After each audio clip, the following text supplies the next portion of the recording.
Welcome to the Compose Like a Girl podcast.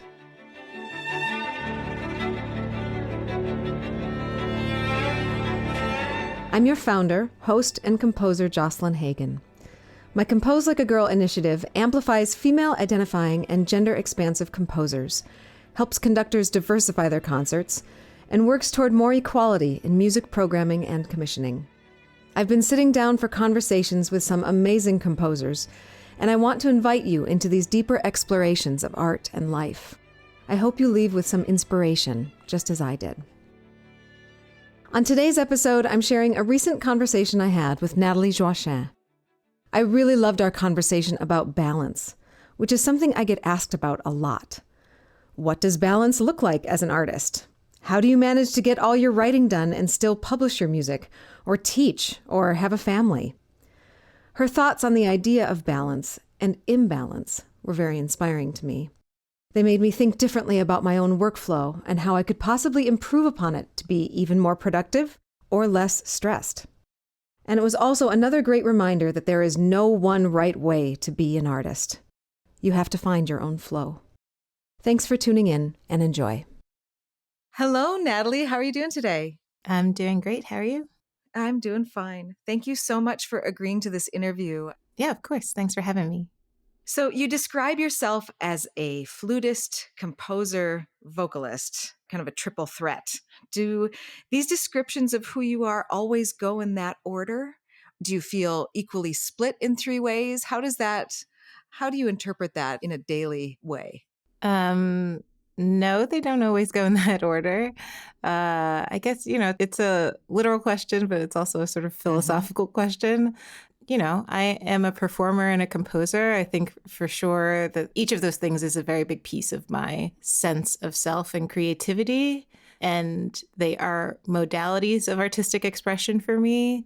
They don't define who I am. And I don't know that I am ever really aiming to be the very best of any of them. I just think of each of those modalities as a sort of vehicle for creative expression. And sometimes one or another is more adept at expressing exactly what I need to be expressing in any given moment. So I work really diligently in my practice to be as fluid and fluent and to move between them fluidly and fluently as much as possible. Yeah, I think you do a remarkable job at that. When I listen to your music, I think it's so honest and genuine. Like I feel like I'm getting to know who you are through your music, which is really what we do, right, as artists and what we hope for.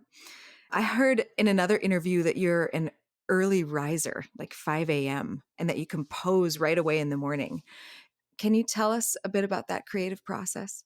Yeah, that is true. I was up at 5 a.m. I've been writing all day and up until now.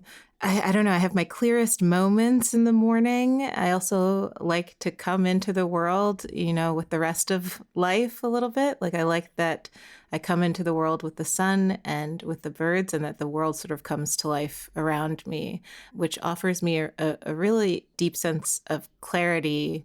And there's almost something spiritual about that. There's a way of offering something of myself and something to myself before starting the day, where you become sort of spread thin and offering many pieces of yourself to lots of other people. And then I also like that the music sort of stays with you for the day, that feels good. It's not like you have a sense of longing for it at the same time as a sense of assuredness that you'll get to it again, that you've already gotten to it and that you'll get to it again. I am not at all a night owl. I think my brain becomes sort of more and more useless as the day goes on. And I think that's okay. I think I just have embraced that my brain really needs to rest at night, but I wake up with a real sense of clarity and sort of precision. So I have my most creative hours between like 5 and 8 a.m. And then I take a break. And then at 9, I sort of start the day again like everybody else. So it sort of gives me 2 days in one, which also feels great for somebody who's relentlessly productive. Yeah, well, it truly is a discipline to get up and to do that every day. And so much of, what I was thinking about and asking you these questions is how all these things intersect in your day, because, there's the teaching as well as the performance aspect. So it's like you wake up and you do this creative thing for you and your art form, and then how do the other things fold in? Obviously later in the day. Yeah, and then when do you sleep? Like you said, you're not a night owl, but how early do you go to bed? Oh, if I can help it, I definitely keep granny hours. So if I can help it, I'm definitely in bed by 10 or so. But yeah, I will say that though I am multifaceted, I'm a really terrible multitasker.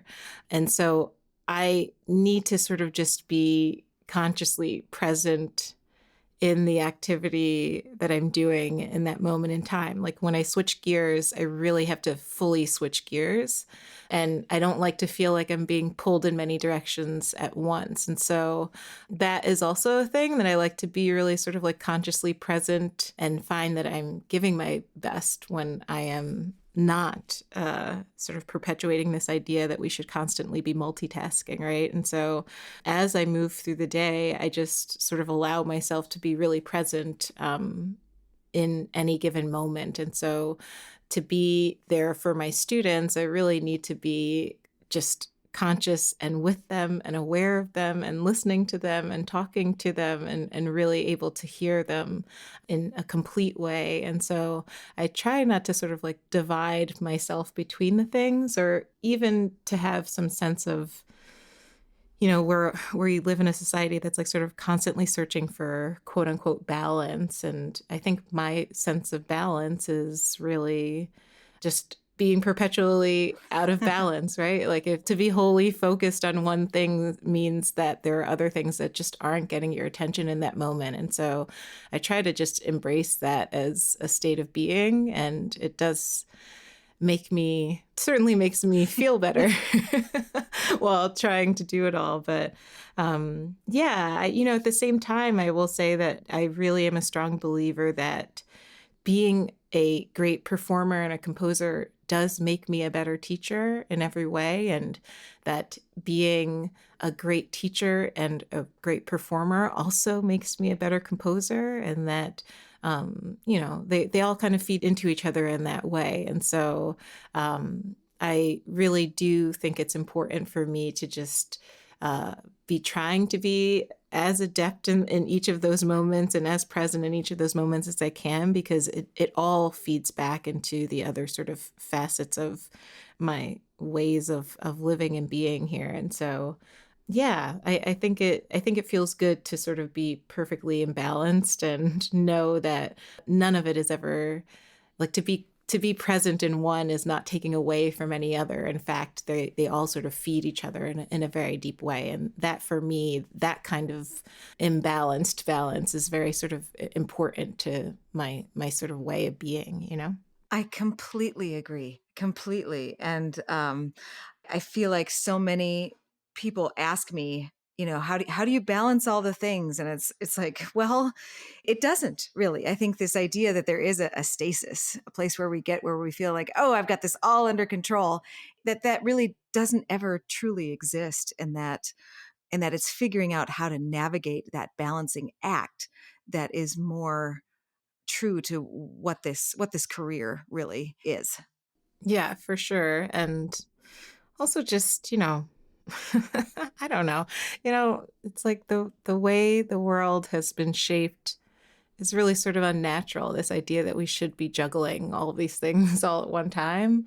I think that, there's so many wonderful things that I can say about all of the time that I spend very regularly in Haiti. But one thing that it reminds me, my family is from a rural area there, and most people are agricultural workers. And so they also sort of live this life where they come into the world with the sun. And when the sun sets, they're not working still. They're at home with their families and resting and enjoying one another. And as the seasons change, their cycles change. And there's nothing sort of more grounding than bringing this sort of like capitalist fueled energy into that space and having everyone look at you very strangely. Like nobody works 24 hours a day and nobody's always doing everything, right?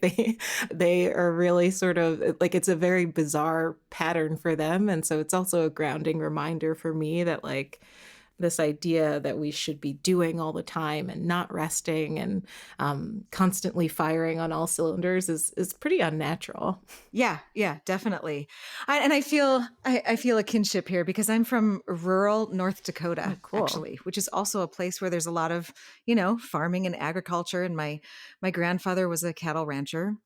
And yeah, there is tremendous discipline and a hard or driven work ethic that takes to do that kind of work, I think. And I feel like that it's maybe in your bones, this rising early and committing. And also, I would assume that you work definitely 5 days a week on your writing, but is it even more than that? Yeah, I try not to do 7, but it gets me every once in a while. But I usually do write at least 6 days a week. Yeah.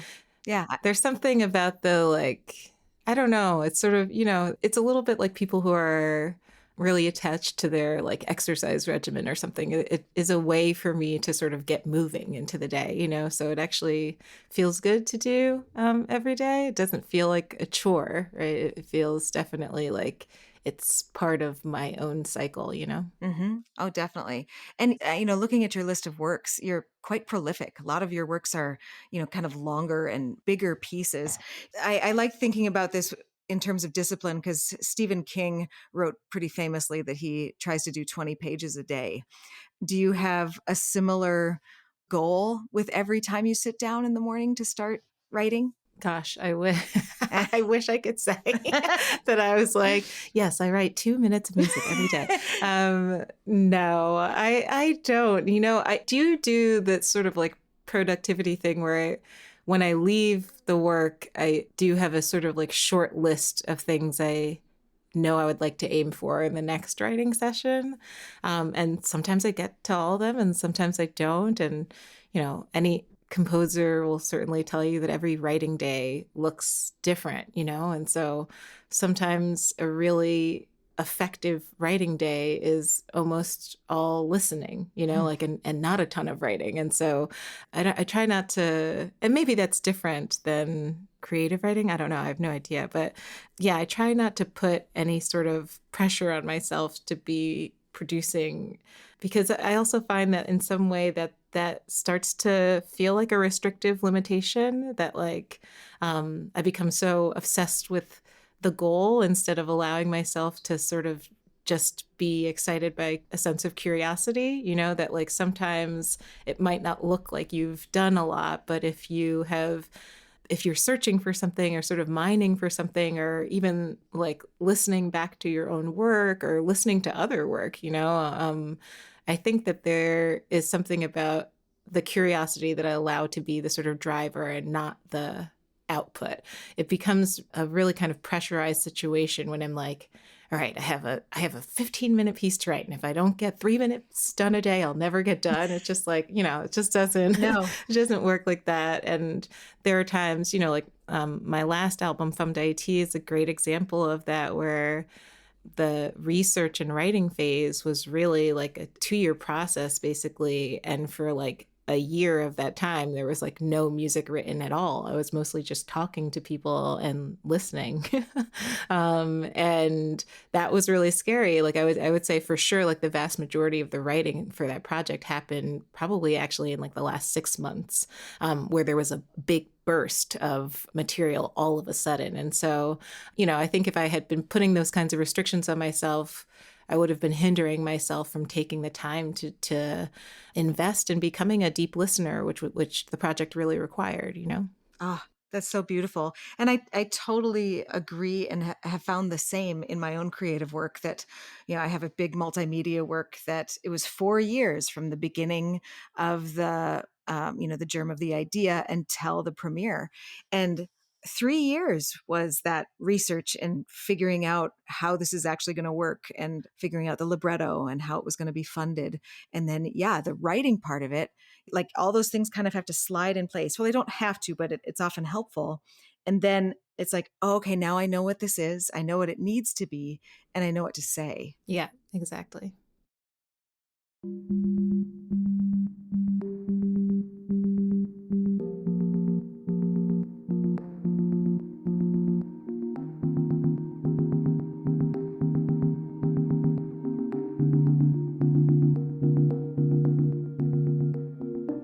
I'm going to interrupt this conversation for a quick announcement.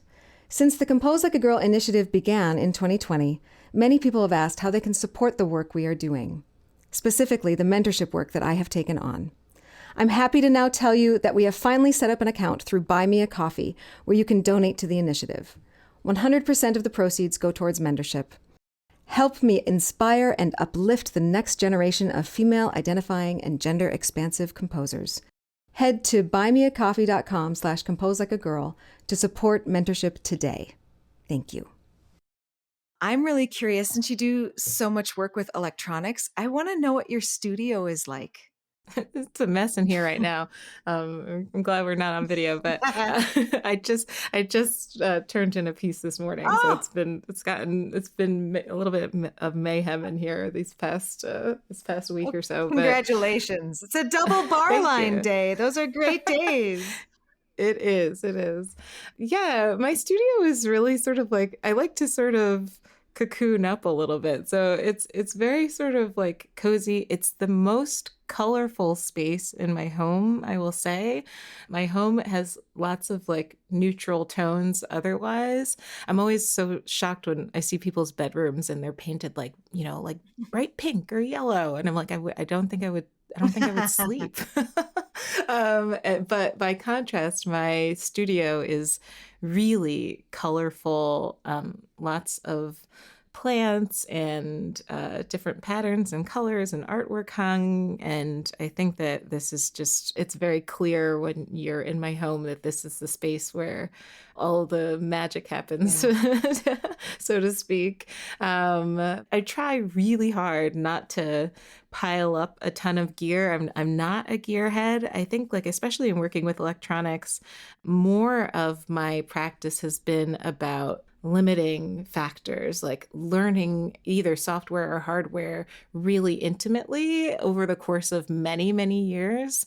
And by putting sort of like restrictive factors on it, I think that one of the telltale signs for sure in my teaching, you always see like, the student who is just writing an electronic piece for the first time and has just pressed like literally every possible button that they could press in the DAW, like they're like, I have 47 synths and I have all the reverbs and I have all this and that. And I really just feel like that's not the best look. There's something that I really love about sort of, and I think about like my flute in that way, right? Like this one instrument that I've been able to, like over the course of many decades now, really continually eke out like more and more from it. And it does, seemingly a finite number of things, but it's been decades of discovery, right? And so I try not to like continually just like buy synths and like collect hardware or collect software.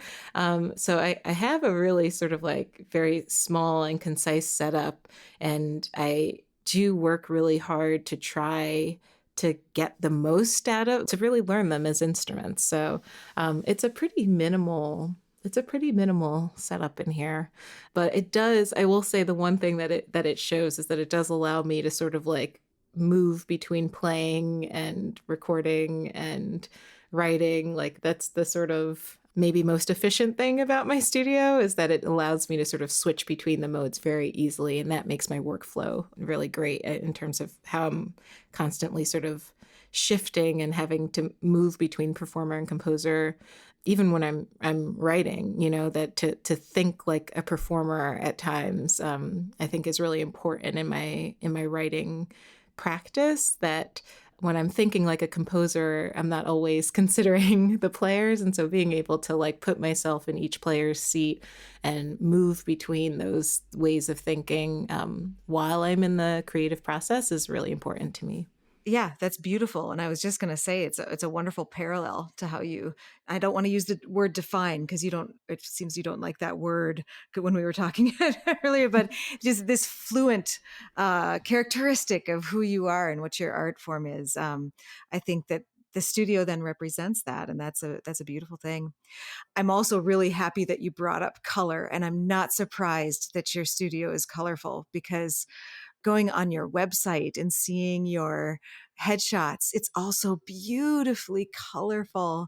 And I just really love that. You have some amazing pictures on there. Thank you so much. Yeah, a shout out to my friend, Erin Patrice O'Brien, who is she's like the only person that I ever want to take my photo. She's based in New York. She has been taking my pictures for, gosh, almost 20 years coming up soon here. So she's amazing. And she's always been able to really capture exactly, I don't know. There's something about capturing not just the outside, but the inside too. And she's been really great at that. So I can't say that I can take the credit for that. That's all Erin, I would say. Oh, but I mean, the putting together of your outfits and the jewelry, and like, do you do that eye makeup yourself?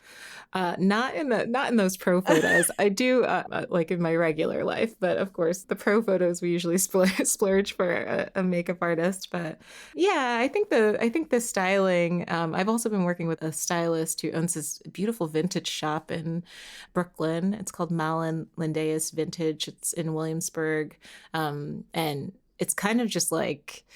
It's like great places to go if you just want to play dress up, like she's got such a whimsical selection. She has like beautiful, beautiful pieces that she's been collecting in her archive for many years. And she brings out the fun in that for me. I think that, fashion as creative expression or stylistic expression is something that's that I like tapping into.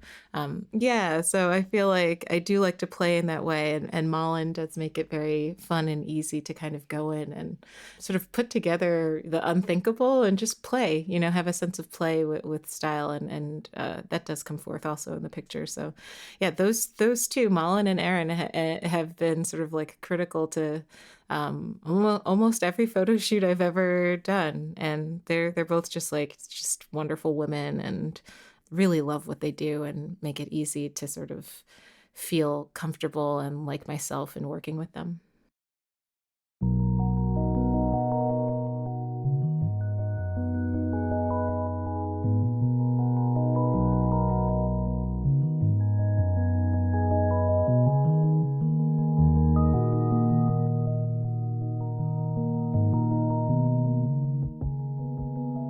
Nathalie has written a number of different choral works, and one I especially enjoyed is Blood Sister, from She Is Called Dear Stranger. Nathalie beautifully weaves the vocal lines and viola together in a powerful way.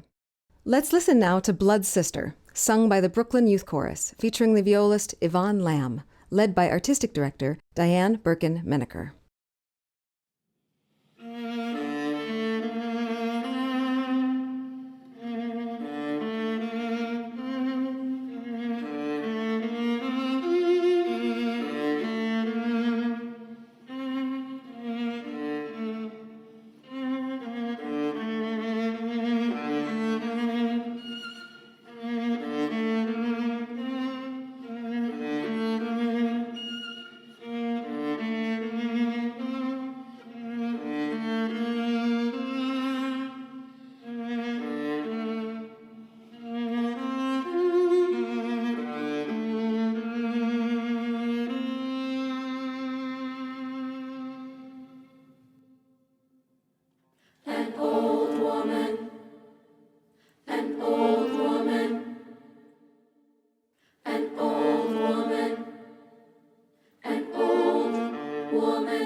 Patiently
glorious red, glorious black, glorious red, glorious black.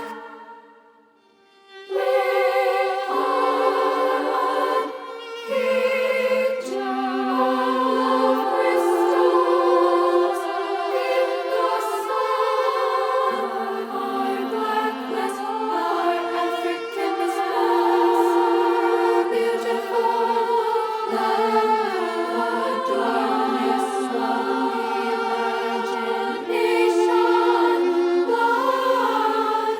I worship the light that calms your heart. I worship the trees.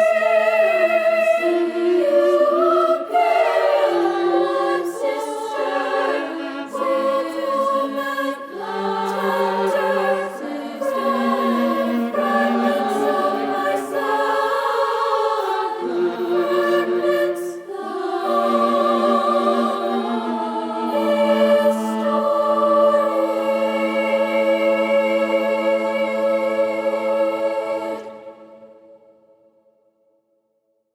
Now let's return to my conversation with Nathalie.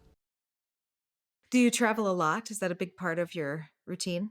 Yeah, begrudgingly. Yeah. It is. I'm definitely I don't know. I'm more of a homebody than people might think. And I find traveling to be more and more exhausting these days.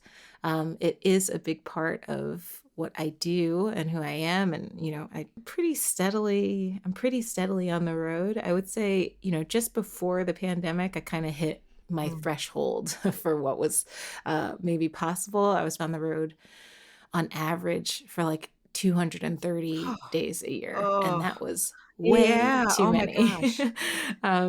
Yeah, that was way too many. I am doing much less than that now, which is great. But yeah, it's a necessary evil. The performing I love, and the audiences I love, and I'm always so grateful to be able. I'm always like shocked that anybody even shows up. Like it's just like it's awe-inspiring to me that people really like the music enough to show up in places where I don't know anyone or I have never been before. But yeah, it's not the performing part. If I could just be Min, and like if you could take away the traveling, it takes a lot of like out of your body, the time changes Oh, and yeah. everything. So I find it to be more and more exhausting the older I get. But the payoff of the audiences and meeting new people and getting to sort of share in that kind of experience with people is, of course, very much worth it. Mhm. So you're telling me what you need is a Las Vegas residency. I don't know that I would say that that's what I need. I don't know. I am so in the same camp as you on this. I know it's important for me to travel. It's important to be seen. I think especially you too, just that representation, like we need to be out in the world being seen doing what we do. But also, yes, as I'm getting older, it's like, oh, this is harder and harder on my body. And I don't know about you, but I don't really write much when I'm away from home. Do you? I do. Oh, you I do. do.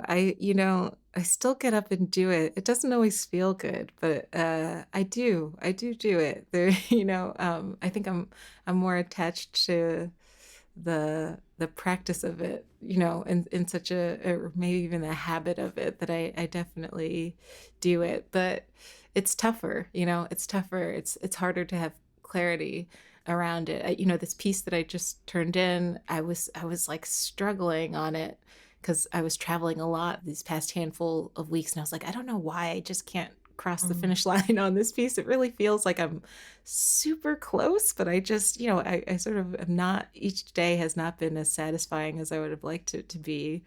And all it took was just, a few days at home for me to be like, oh, now I know exactly yep.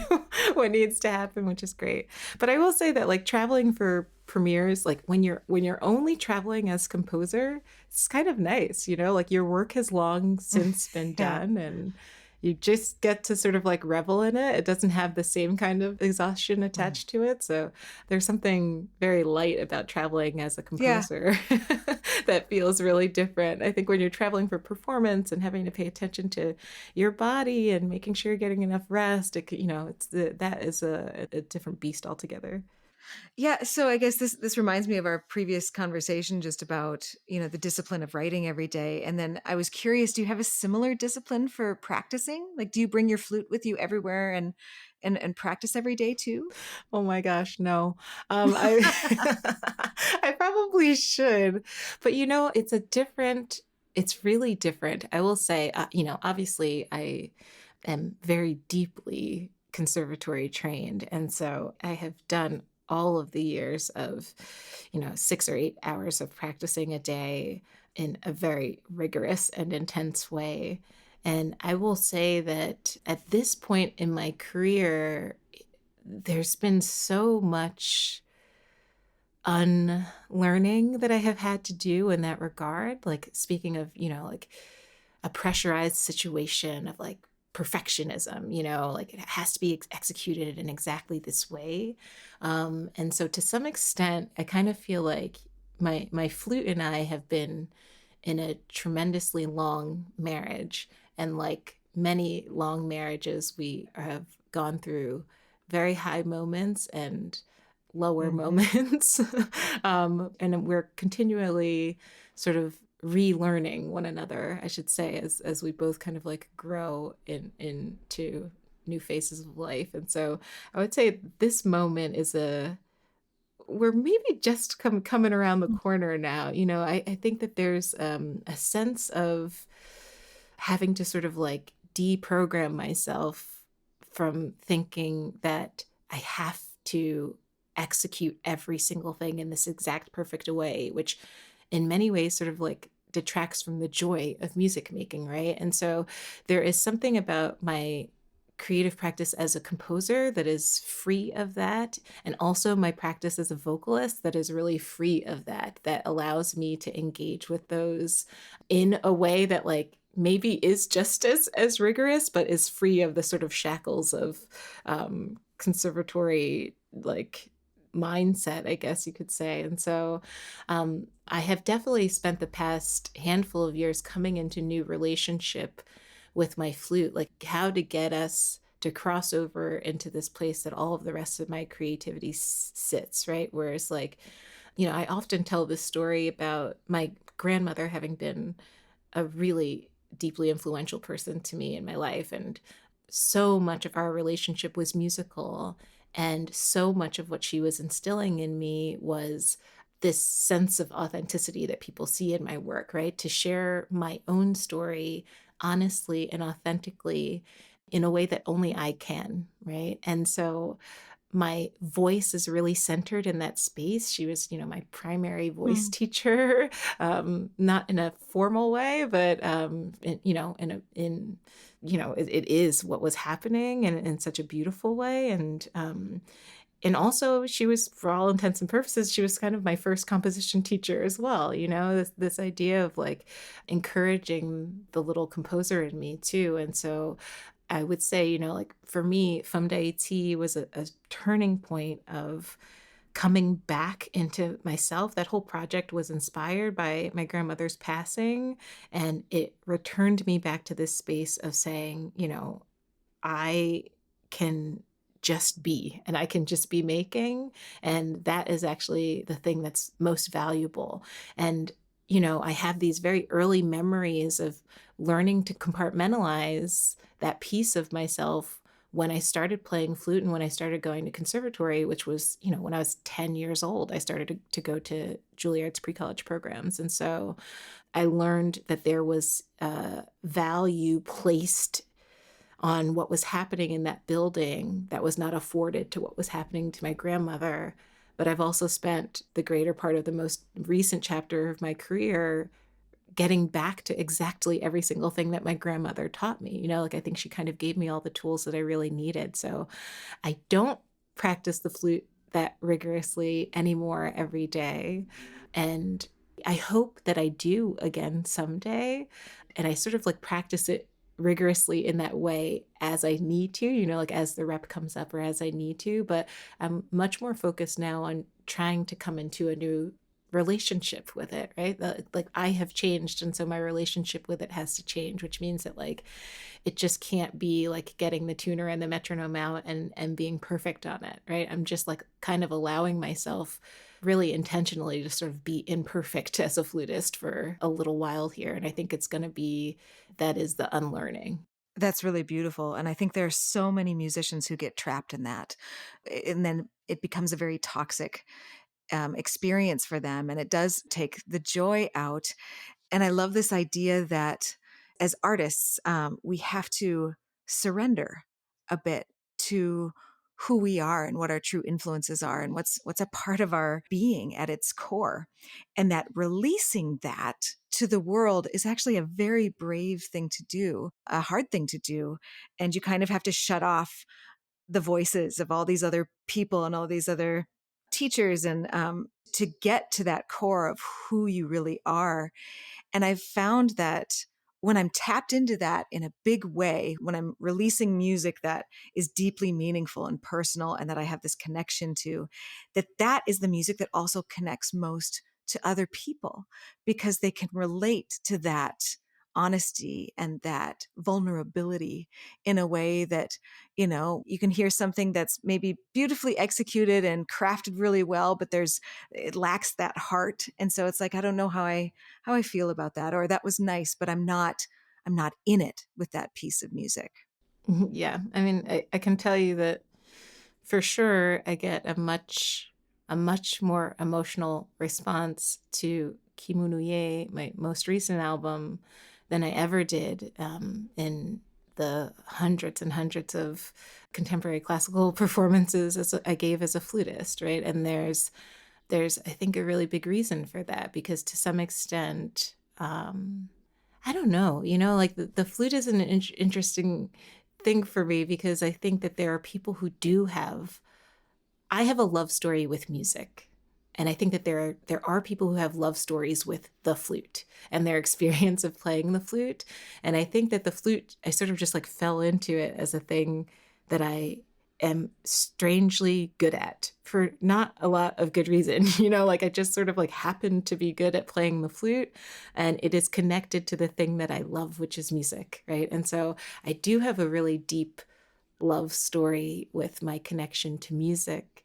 I think the flute is just, I became, you know, like to me there is a way for me to also be very detached from it, because I understand the mechanics of it. Like I just can make that happen, you know, in a way that like doesn't require heart space.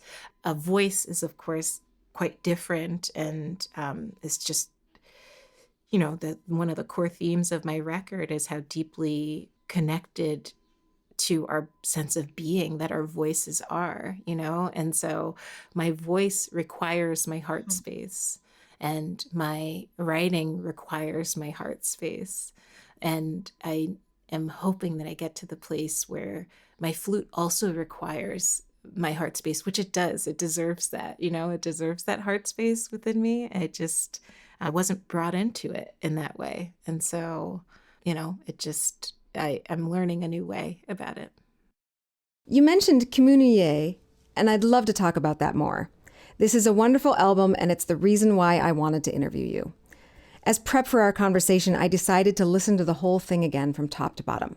Is that how you want people to listen to it? I don't know that people listen to records like that. I still listen to records like that. I don't know that in the age of playlists and short attention spans, I don't know that that's the way that people do listen to it. I certainly sequenced it in that way, and the songs are all really deeply connected. So I hope that people are listening to it as a collective. But my heart isn't broken by the fact that most people probably aren't listening to it that way, but I certainly crafted it in that way. Yeah. Well, I think the title track is definitely a standout track. But then I also really love the second song on there.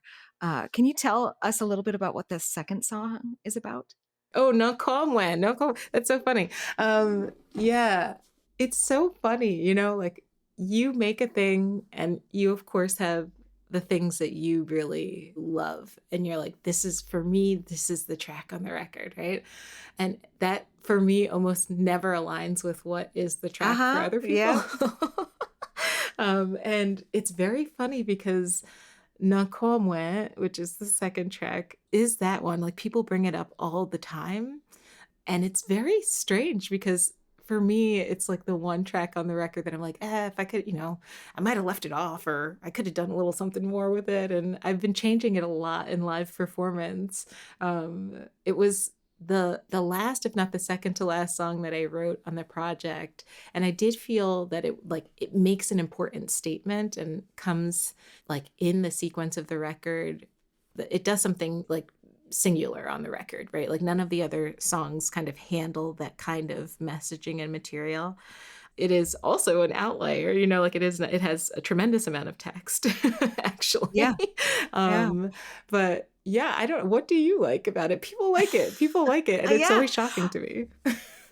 See, I'm a sucker for groove. Yeah. And I feel like that's what really happens in that second movement is I feel like, I'm in this rhythmically, and that like it spurs on my body to feel that music in my body rhythmically. I think that's what it is. Well, it's fitting because the Nakomwe means in my body. That's what the title translates Well, then to. I think you did it very successfully then. You did exactly what was supposed to happen. Yeah. It's so interesting. The record deals so deeply with heartbreak and, in many ways. And that song also deals with heartbreak, but is for sure the sort of angriest expression of it. And I think that there's something about parsing out who you are, and your personal relationships, your relationship with yourself, your relationships with your family, your relationships with the people who have the biggest sort of influence on your making, and there's bound to be some amount of hurt there. But it was important to me to sort of ask the question in the first track of Kimunuye and answer very immediately that this anger that I find sitting in these corners and pockets of my body, that I know for sure that that's not who I am, and so the song is sort of about letting that go. The chorus sort of just translates to, what I feel in my body, I don't want to feel anymore. And those things that I'm hiding in those corners of my body, I want to let them go, and so there's something about finding the anger and just allowing myself to sort of like release it so that I can contend with the rest. Let's listen now to Non Komwen from Nathalie's Kimunuye.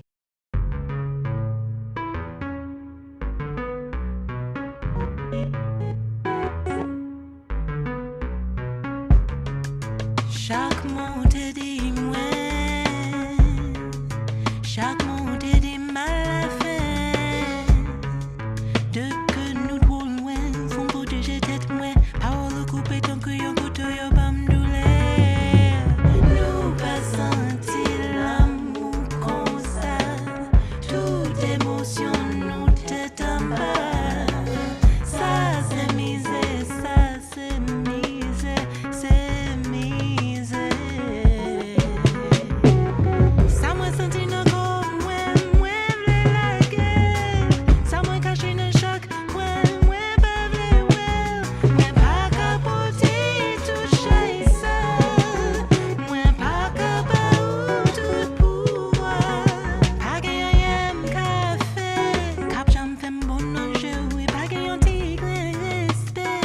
Moi ka joindre pour baou, moi connais pas katan. M'a continuer pas katan. M'a laguer tan. Moi connais aucun problème, mais faut me protéger esprit moi. C'est yo les miens gagne, les miens clair ou pas peut-être même si c'est ça ou vraiment le fait. Ça moi senti non comme moi vle la guerre.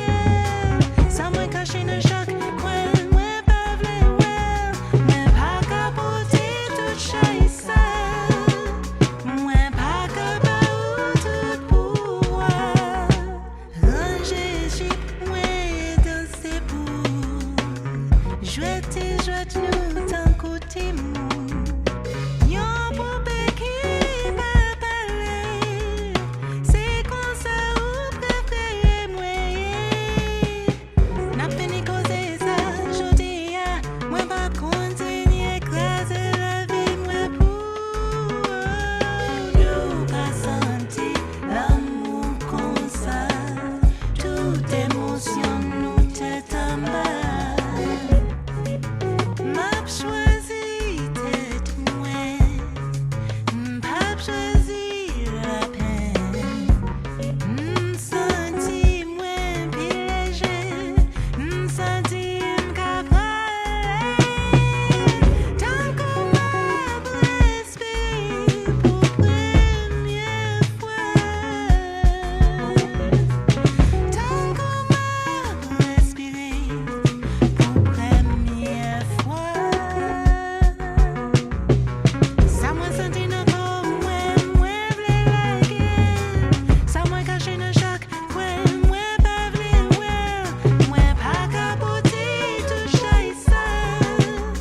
Mwen pa kapa ou tout.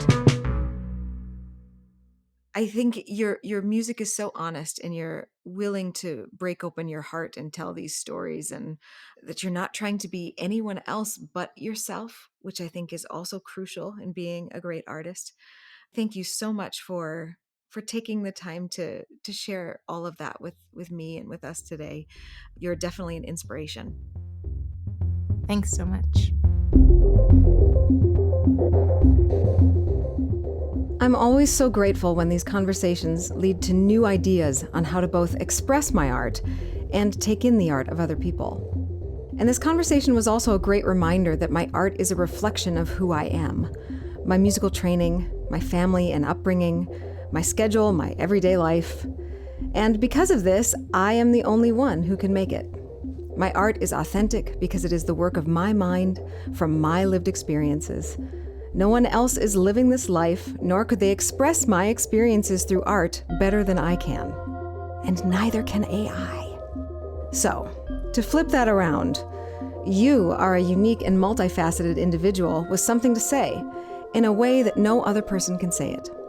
And don't be discouraged. It can take many years of contemplation and discovery to uncover it.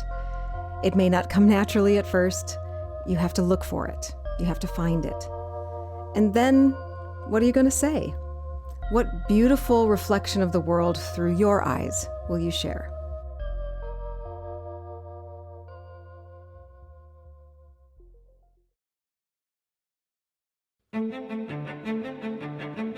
Compose Like a Girl was produced by Justin Schell, Laura Kreider, and me, Jocelyn Hagen, with special help from fellow composers Erica Malpass and Addie Struckman.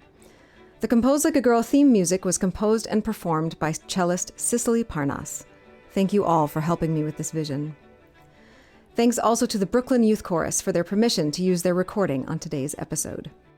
You can learn more about Nathalie Joachim and her music at nataliejoachim.com and by following her on social media. I also want to share that since we had this conversation, Nathalie has also released another album with Flutronics, the Chicago Sinfonietta, and My Ann Chen called Black Being. Check out that recording as well. Check out the links in our show notes, visit jocelynhagen.com/composelikeagirl, and follow us on Facebook and Instagram to listen to the music we talked about today, learn more about the Compose Like a Girl initiative, and check out past episodes. You can also find choral programming ideas by checking out the Compose Like a Girl choral series through Graphite Publishing. You can subscribe to the Compose Like a Girl podcast wherever you get your podcasts. And if you're so moved, rate us on Apple Podcasts and share it with a few friends who you think will find inspiration. This really helps us create a sustainable podcast. Also, please consider supporting Compose Like a Girl through Buy Me a Coffee, where 100% of the proceeds go towards the mentorship I provide to emerging composers. Go to buymeacoffee.com/composelikeagirl to be a part of this important initiative. Until next time, trust your instincts, be brave and unapologetic for your talents. Thanks for listening.